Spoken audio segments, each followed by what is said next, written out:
ସମାଜ ଆଖିରେ ପରିଚିତ ଗୋଟେ ଚରିତ୍ରହୀନ ଜାନୁଆର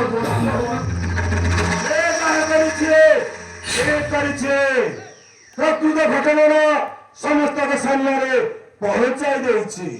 ଆଉ ନିଶାଦ୍ରବ୍ୟ ସେବନ କରି ମୃତ୍ୟୁ ମୁଖରେ କ୍ଷତ ବିଚ୍ଛେଦ ହେଉଥିବା କେତେକ ରୁଗ୍ଣ ମଣିଷକୁ ଠିକ ରାସ୍ତା ଦେଖାଇ ଦେଇଛି। ଏଥିରେ ତାର ଅପରାଧ କଣ? କିଏ ତୁ? ମୁଁ ହେଉଛି ସେ ଦାଶରଥୀ ମିଶ୍ର। ମୁଁ ତତେ ଖୁନ କରିବି। ମେଘନାଦ, ମୋର ପ୍ରତି ମୋର ଭୟ ନାହିଁ।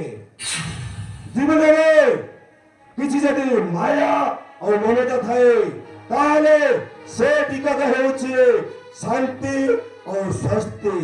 କିନ୍ତୁ ତୁ ଆଜି এই ମାନବ ସମାଜରେ ଆତଙ୍କ ଧୂମକେତୁ କରି এই ପୃଥିବୀ ପୃଷ୍ଠକୁ ଓହ୍ଲାଇ ଆସିଛୁ।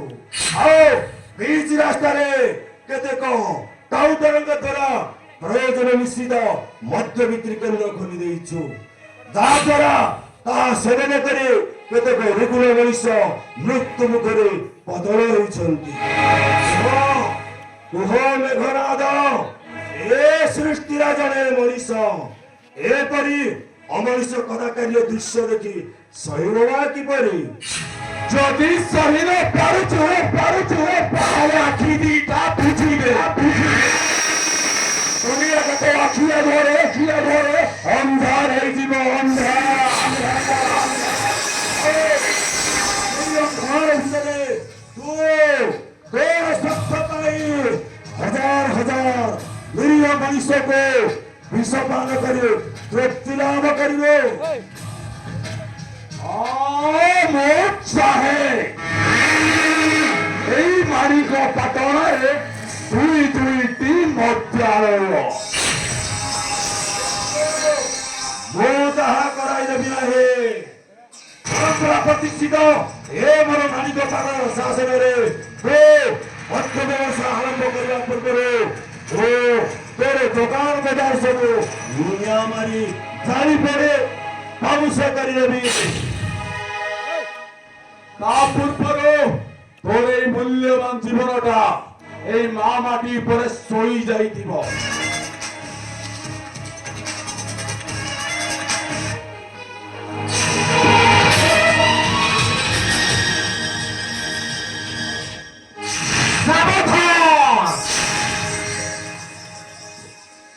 কিয়ে তু? মহারাজা সূর্যকান্তଙ୍କ মন্ত্রী বিশ্বভূষণ। ଆପଣ ଏଠାରେ କାହିଁକି ମିନିଷ୍ଟର ମହୋଦୟ? ଆସିଛି ତୁମ ପରି ଶୈତାନ ମାନଙ୍କ କବଳରୁ ନିରୀହ ପ୍ରଜାମାନଙ୍କୁ ଉଦ୍ଧାର କରିବାକୁ। ପାରିବେ ଆପଣ?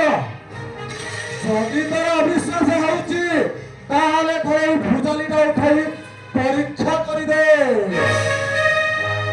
ସେଇଟା ତ ହବ, କିନ୍ତୁ ତା ପୂର୍ବରୁ ଆପଣ ମୋ ପରିଚୟଟା ଜାଣିବା ନିତାନ୍ତ ଆବଶ୍ୟକ।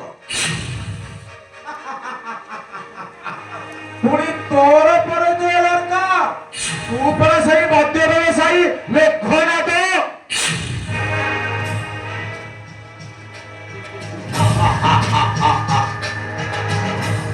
ମୁଁ ଜଣେ ମଦ୍ୟ ବ୍ୟବସାୟୀ ନୁହେଁ, ଜଣେ ମଦ୍ୟପ ଆଉ ମଦର ବନ୍ଧୁ। କଣ କରିବୁ ଯେ ତୁ? ମର୍ଡର କରିବି, ମର୍ଡର। କିନ୍ତୁ ତୋ ମନ ରଖିବା ଉଚିତ, ତୋ ପଶ୍ଚାତାପରେ ଅନୁଧାବନ କରୁଛି ଗୋଟିଏ ଶକ୍ତିଶାଳୀ ବ୍ୟକ୍ତିର ହାତ। ସେ ଜଣକ କିଏ? ତୋର ସମ୍ମୁଖରେ ଦଣ୍ଡାୟମାନ ହୋଇଛି ସେଇ ବ୍ୟକ୍ତି ଜଣକ। ତାହେଲେ ବର୍ତ୍ତମାନ ହିଁ ପରୀକ୍ଷା କରାଯାଉ। ଠିକ ଅଛି।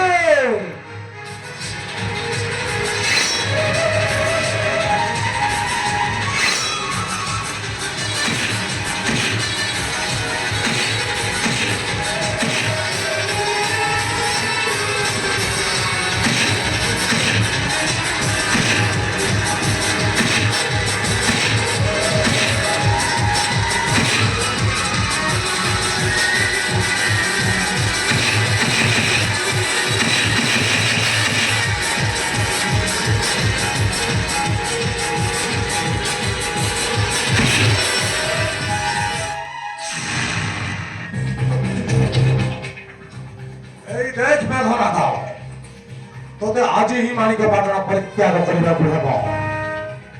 যদি পরিত্যাগ ন করু, হাতরে হাত কলা পিন্ধি ଦେଖିବାକୁ ହେବ ମହାରାଜା ସୂର୍ଯ୍ୟକାନ୍ତଙ୍କର ବନ୍ଦୀ ଗୃହ।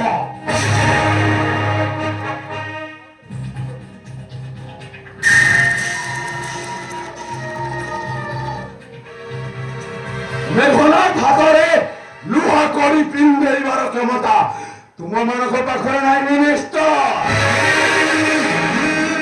ହୁଏତ ସେଇ ଲୁହା କଡ଼ିରେ ତୁମମାନଙ୍କ ହାତରେ ଝୁଲି ପଡ଼ିବ, ସେଥିପାଇଁ ଟିକେ ସତର୍କ।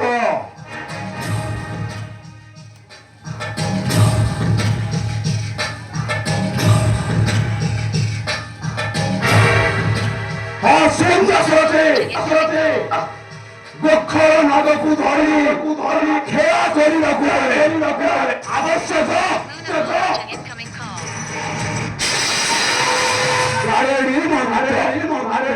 କିନ୍ତୁ ଗାରେଡି ମନ୍ତ୍ର ବିନା ଅଭ୍ୟାସରେ ତୁ ଯେଉଁ ନାଗ ଫଣାକୁ ଶସ୍ତ କରିଛୁ